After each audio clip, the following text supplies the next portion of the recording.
El siguiente tema es síndromes mielodisplásicos y para lo cual les tengo el gusto de presentarles a la doctora María Guadalupe Rodríguez González.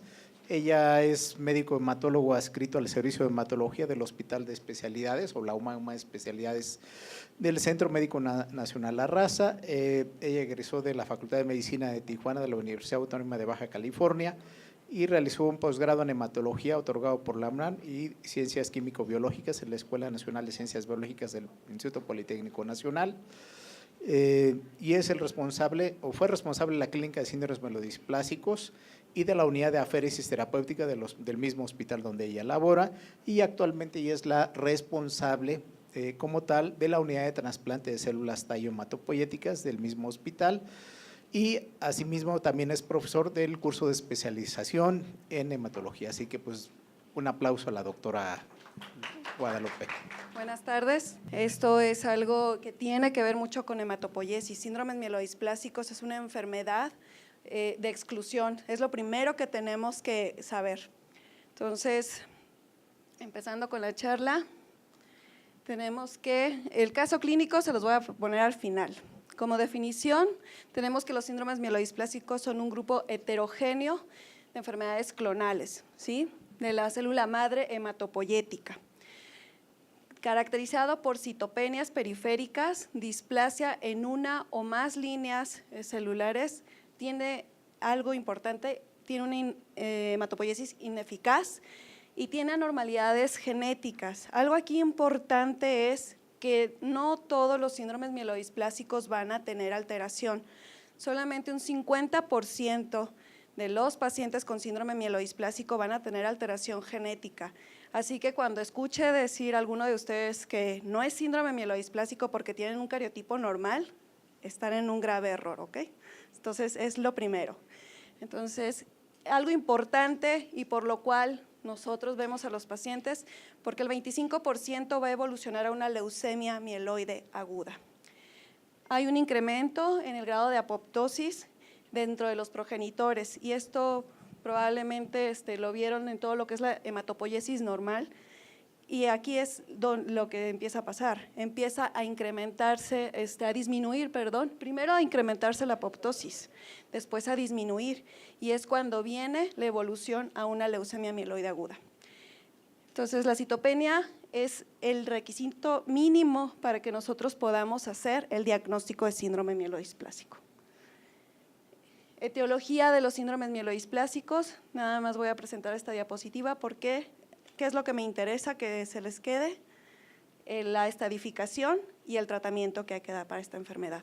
Entonces, tenemos que menos del 20% van a ser mielodisplásicos secundarios o mielodisplásicos, en menos del 5% son congénitos, y esto generalmente lo vamos a ver en los pacientes pediátricos. Entonces, síndrome mielodisplásico en pediatría es poco frecuente y aquí pues hay muchos hematólogos pediatras que lo saben. El tratamiento también es diferente a cómo se da el tratamiento para los pacientes adultos y 85% corresponde a síndromes mielodisplásicos primarios, idiopáticos. Aquí la edad de presentación o la mediana de presentación son 71 años, sin embargo la población mexicana se comporta de manera diferente.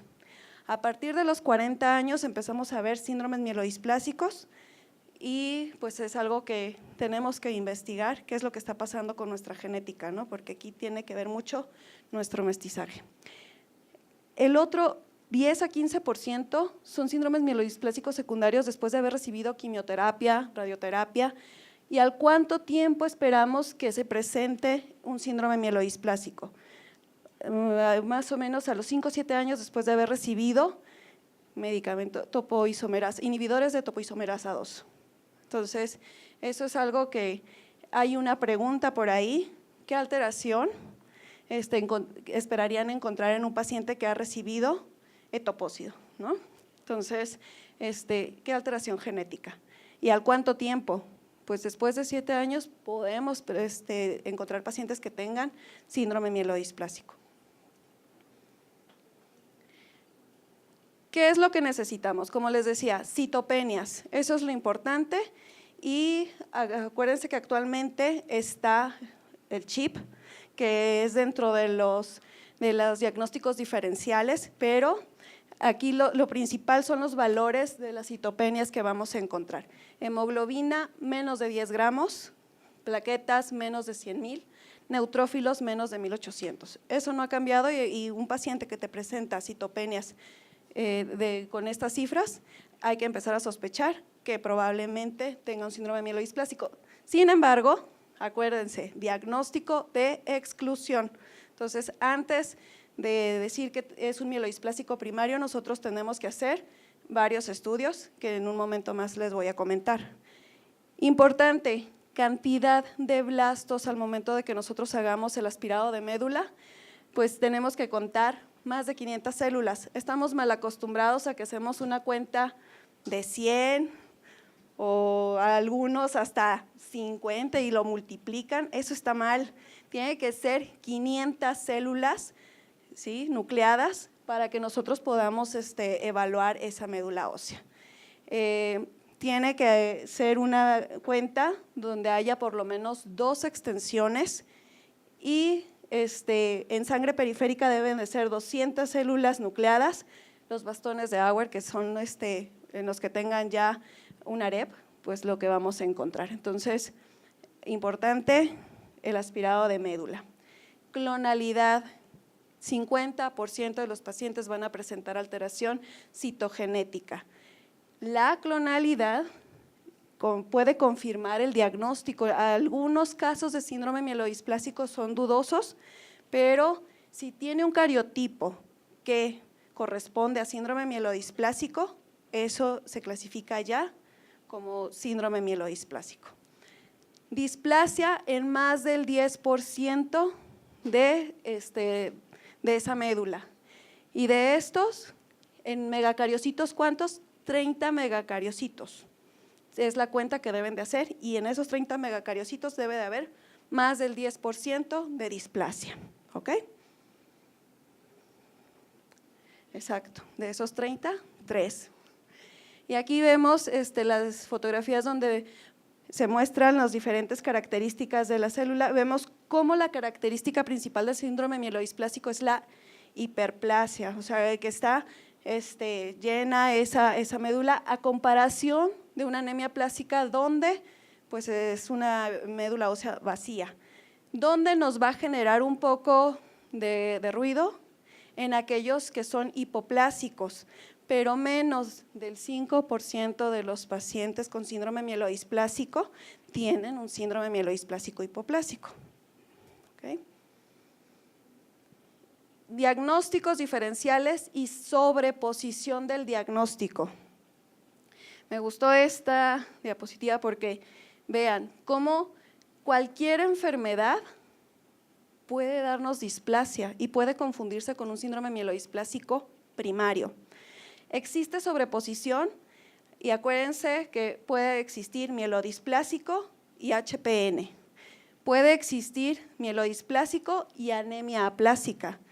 Puede existir mielodisplásico y neoplasia mieloproliferativa. De ahí que actualmente la última clasificación de la OMS tiene un apartado de síndrome mielodisplásico con neoplasia mieloproliferativa, que anteriormente pues decías eso no puede ser, pero si ustedes revisan ese aspirado de médula y tiene displasia, ese paciente tiene un mielodisplásico con una neoplasia mieloproliferativa.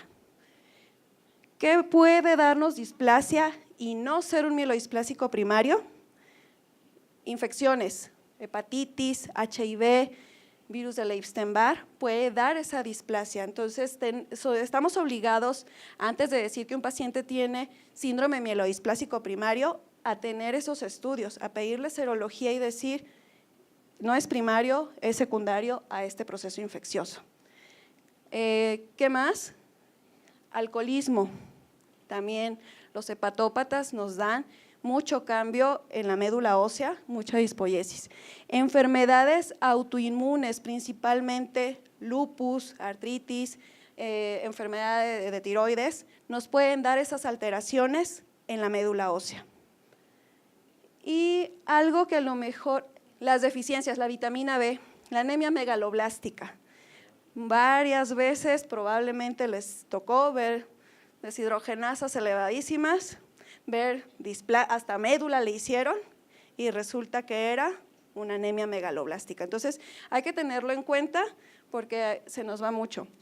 Y a lo mejor algo que no está en nuestra cabeza, ni de nosotros que vemos a lo mejor tanto mielodisplásico, la leucemia de linfocitos granulares. No nos pasa por aquí, pero también te puede dar displasia. Ok, ¿cuáles son los cambios que hubo de la clasificación del 2008 a la categoría del 2016? Aquí está, es un error, es 2016. En 2008 la OMS decía citopenias refractarias. Actualmente son síndromes mielodisplásicos todos y con su agregado que son displasia unilinaje, displasia multilinaje, los sideroblastos en anillo, que muchas veces no tomamos en cuenta eso, pero cualquier paciente al que se le haga aspirado de médula, tenemos la obligación nosotros de pedir, ¿qué tinción? ¿Tinción de? Pearls. Entonces, eso es importante porque de ahí viene displasia unilinaje con sideroblastos en anillo, displasia multilinaje con sideroblastos en anillo, el AREP 1 y AREP 2. Entonces, esos son los cambios más significativos en la nomenclatura de síndrome mielodisplásico. Y esta